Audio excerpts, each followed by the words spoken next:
Bien, comenzamos entonces la tercera parte de la clase, donde vamos a trabajar específicamente este primer capítulo del libro de Íñigo Carrera, libro del que después vamos a seguir trabajando los siguientes capítulos, ¿no? El 2, el 3, el 4.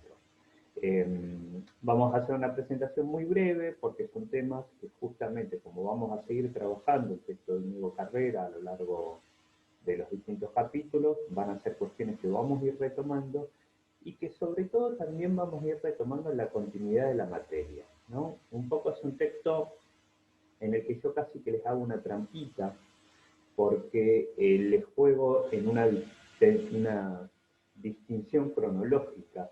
O sea, este primer capítulo, si ustedes lo leen y se quedan solo quizás en una primera lectura, parece un texto que en realidad lo que está analizando es lo que en parte vamos a ver en el capítulo 9, en la clase 9, donde vamos a analizar el surgimiento del peronismo o las características del peronismo como proceso histórico.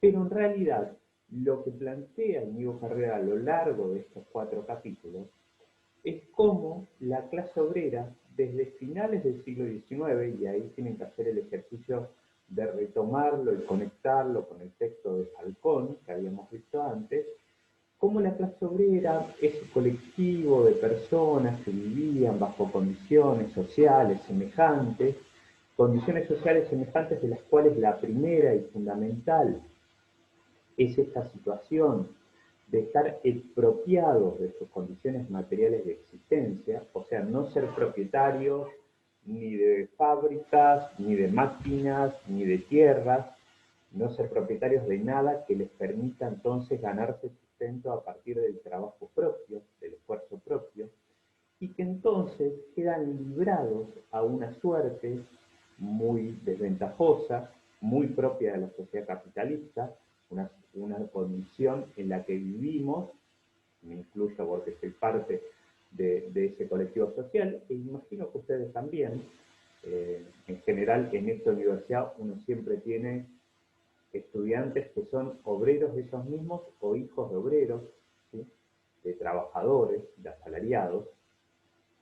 Esta situación, digo, muy desventajosa, muy propia del sistema capitalista, en la cual el sistema capitalista tiende por su dinámica a subsumir a la gran mayoría de la población. O sea, el capitalismo tiene una dinámica por la cual va expropiando de sus condiciones materiales de existencia en un proceso que no es de un día para otro, sino que tiene una dimensión muy compleja y profundamente histórica, va expropiando de sus condiciones materiales de existencia a la gran mayoría de la sociedad.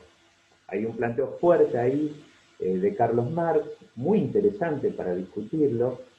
Si quieren después se los acerco, lo leemos en clase, lo pensamos en clase, que es del manifiesto comunista, que yo no se los doy porque supongo que el manifiesto comunista ya lo han leído en momentos anteriores de la cursada. Perdón, voy a agarrar agua. En momentos anteriores de la carrera, quiero decir, en otras cursadas de la carrera, porque hace a cuestiones más generales de pensamiento político y económico, es un documento clave de una de las grandes, es el documento clave, el documento inaugural de una de las grandes corrientes políticas, filosóficas, ideológicas de todo el siglo XIX, o de gran parte del siglo XIX, perdón, y de todo el siglo XX, y yo creo que sigue siendo fundamental en el siglo XXI y va a seguir siéndolo, ¿no? Pero bueno, ahí puede haber más diferencias. Bueno, ahí Marx plantea una idea muy fuerte que es, vieron que en general se da por sentado que los comunistas están en contra de la propiedad privada, ¿no? Casi que parece una obviedad. Bueno, Marx dice una cosa súper interesante, la recontra resumo, pero él dice, en realidad, dice, acá hay un malentendido, ¿no? Los comunistas están en contra de un tipo de propiedad privada, que es la propiedad privada burguesa. Los comunistas dicen no estamos en contra de la propiedad privada nacida del esfuerzo propio, del trabajo propio, del pequeño productor, del pequeño campesino. Y ahí plantea como la cuestión, si quieren, polémica y bien política, era un político, ¿no? Marx, un político genial, hay también algunos políticos geniales de la derecha. Eh, Marx dice, los que están en contra de la propiedad privada, fruto del esfuerzo propio, de esa propiedad privada, digamos, pequeña, pero consolidada, que es fruto del esfuerzo familiar, del trabajo de su propia tierra, de la creación de su propia máquina y el trabajo con su propia máquina o con su propio taller. Los que están en contra de ese tipo de propiedad privada nacida del esfuerzo propio son los capitalistas. Es el capitalismo como sistema. Fíjense qué idea interesante, ¿no? Él dice, el capitalismo como sistema lo que va haciendo es que ese tipo de propiedad privada vaya desapareciendo por peso de la competencia. ¿Y qué tipo de propiedad es la que se levanta, la que se impone en reemplazo de esa propiedad privada fruto del esfuerzo propio? La propiedad privada que se basa en la explotación del trabajo ajeno. ¿Sí? Fíjense qué idea importante, ¿no?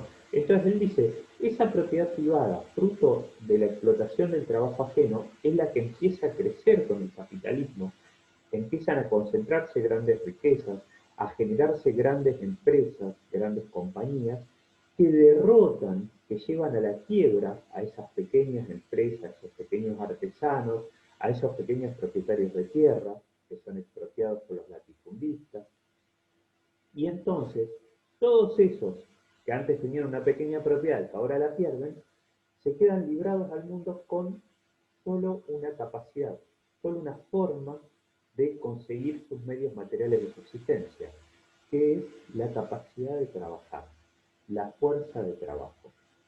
Se encuentran tirados, digamos, librados al mercado con solo una posibilidad, solo un bien para vender, solo una mercancía para vender a cambio de recibir los medios materiales de subsistencia o en un sistema como el nuestro el dinero para comprar en el mercado los medios materiales de subsistencia, o sea, un salario.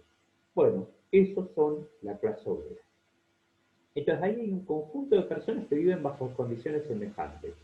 Pero para que empecemos a hablar de clase obrera como un sujeto colectivo y aún más de movimiento obrero, o sea, como un conjunto de organizaciones, lo que tiene que haber es un proceso organizativo, un proceso en el que esos sujetos que viven en condiciones semejantes empiecen a reconocer que viven en condiciones semejantes y empiecen a organizarse colectivamente y además que empiecen a luchar, a enfrentarse en defensa de sus intereses como colectivos contra quienes afectan sus intereses como colectivos, que empiecen a reconocer que tienen un enemigo y que ese enemigo es un enemigo común, un enemigo que puede ser total o circunstancial.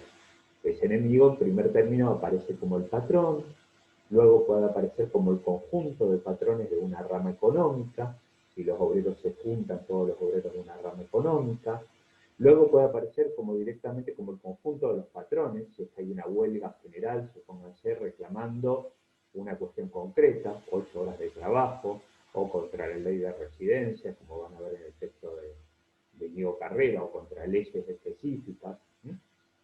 O por mejores condiciones de vida para el conjunto de la clase obrera. Bueno, distintos reclamos de este tipo. ¿Se ve? Espero que sí, creería que sí. Bueno, esto va a ser lo que Diego Carrera va a ir tratando de construir.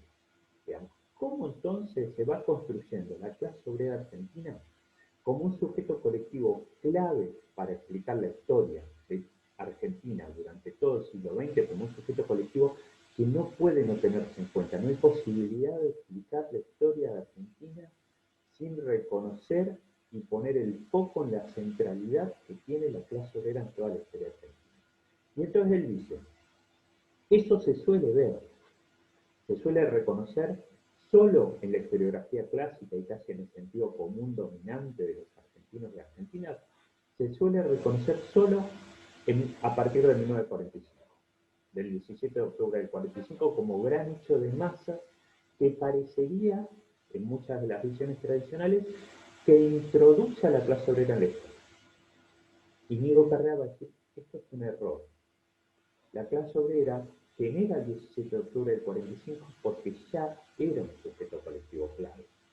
no porque aparece de la nada, no porque irrumpe en un mar sereno. Ya era un sujeto clave, ya el mar estaba bien revuelto. ¿Sí? Y lo otro que dice él es que va a tratar de salir. Él hasta reconoce que él parte de esa misma mirada dicotómica, pero que luego va a tratar de salir de una mirada dicotómica que se plantea como que el peronismo es un momento absolutamente de parteaguas, ¿sí? Y donde hay todo ruptura, ¿no? Que es un poco una visión muy propia tanto de las visiones a favor del peronismo como las visiones en contra del peronismo. Para las visiones a favor del peronismo, cuando surge el peronismo surge todo lo bueno, para las otras surge todo lo malo. Íñigo Carrera y muchas de las investigaciones actuales van a mostrar que si bien el momento de irrupción del peronismo en la historia argentina es un momento que tiene mucho de ruptura, también tiene muchísimo de continuidad. ¿Qué es para Íñigo Carrera lo más evidentemente de continuidad? Que hay una estrategia de la clase obrera, un, un camino, un proyecto que la mayoría de la clase obrera ya venía defendiendo como mínimo desde 1936, que es la huelga que él trabaja en profundidad en este libro, que era un proyecto donde los trabajadores buscaban integrarse al sistema, conquistando mejores condiciones de vida y sin ya pretender transformarlo de raíz.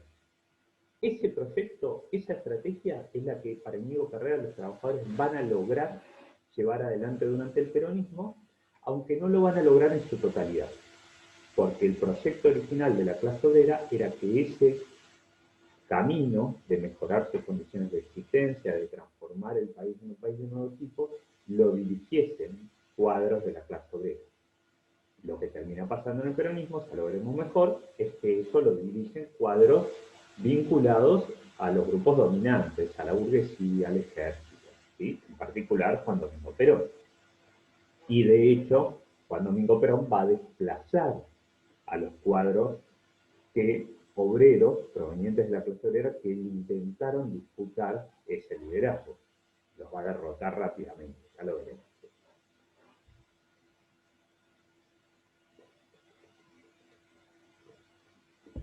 Entonces, en el capítulo 1, en el que trabajaríamos hoy, él plantea una cuestión más metodológica, justamente formulando el problema. Me interesa mucho que lo traten de leer en esa clave, mostrando cómo la realidad es muy compleja, cómo los combates, los conflictos nunca son todos los obreros de un lado y todos los capitalistas del otro, ¿no? Lo plantea desde el epígrafo ese de Engels, sino que los conflictos se desarrollan a través de fuerzas sociales, donde se interrelacionan, se imbrincan, donde hay un grupo de la clase obrera, quizás junto con un grupo de la burguesía, contra otro grupo de la burguesía, junto con algún otro grupo de la clase obrera.